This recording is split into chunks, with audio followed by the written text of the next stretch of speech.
Tuan-tuan, hari ni yang 24 jam elok aja masjid azan, masuk waktu masjid azan, masuk waktu masjid azan, itu pun tak solat. Dalam keadaan suasananya aman, masjidnya melaungkan azan, tempat solatnya selesa, 80% manusia Muslim di Malaysia tidak mengerjakan solat secara penuh. Apatah lagi ketika mana hari pertama itu menjadi panjang seperti setahun. Apatah lagi suasananya ketika itu makanan dan minuman tiada. Berapa peratuskah yang akan mengerjakan solat berada tetap di atas jalan yang ditinggalkan oleh Rasulullah sallallahu alaihi wasallam. Allahu akbar. Tuan-tuan bayang suasana ketika itu. Terbayang-bayang kita suasana ketika itu.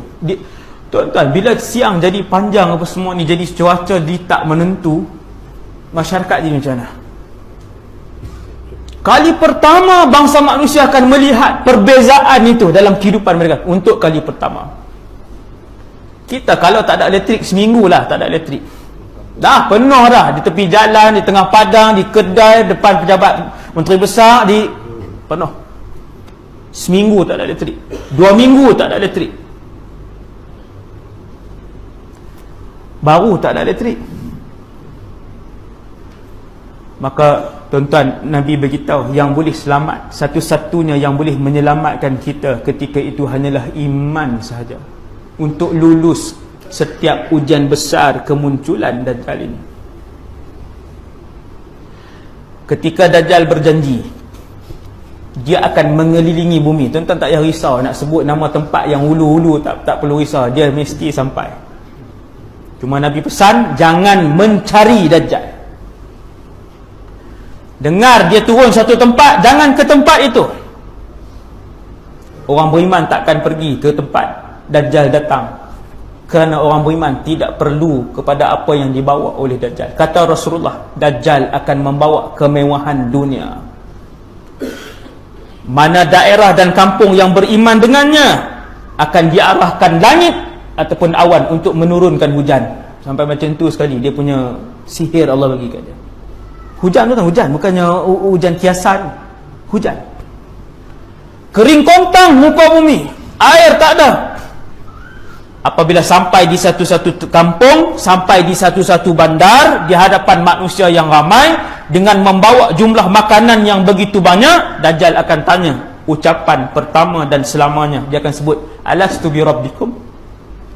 Apakah kalian semua mau mengaku aku Tuhan kalian? Yang mengaku akan diberikan kekayaan dan kemewahan?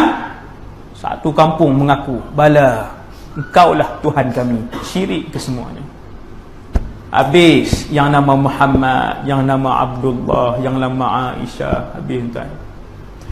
Tuan-tuan, nikmat apa lagi yang lebih besar daripada iman yang Allah pilih untuk bagi kat kita sampai malam ni?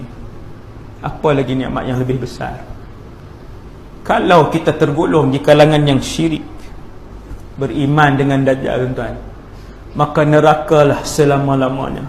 Tak ada satu saat pun akan dikeluarkan oleh Allah daripada neraka tu. Inilah yang dirisaukan oleh para nabi, termasuk Nabi Muhammad sallallahu alaihi wasallam. Nilai iman ini, nilai iman yang akan dibeli oleh Dajjal pada suasana kemuncak fitnah. Makanan tiada, minuman tiada, hari jadi panjang. Tiba-tiba pula Dajjal bawa kemewahan. Nabi sebut dalam satu hadis, Dajjal laknatullah alaih ni punya besar, dia punya fitnah dia datang di satu tempat, dia arahkan bumi untuk keluarkan segala isinya. Lalu terkeluarlah emas dan perak, tembaga dan permata daripada bumi itu. Sesiapa yang mengaku ketuhanan Dajjal, sila tampil untuk ambil emas ini. Bukan emas wafer besar ni tuan, 5 gram 10 gram tu. Yang tu pun dah mahal dah.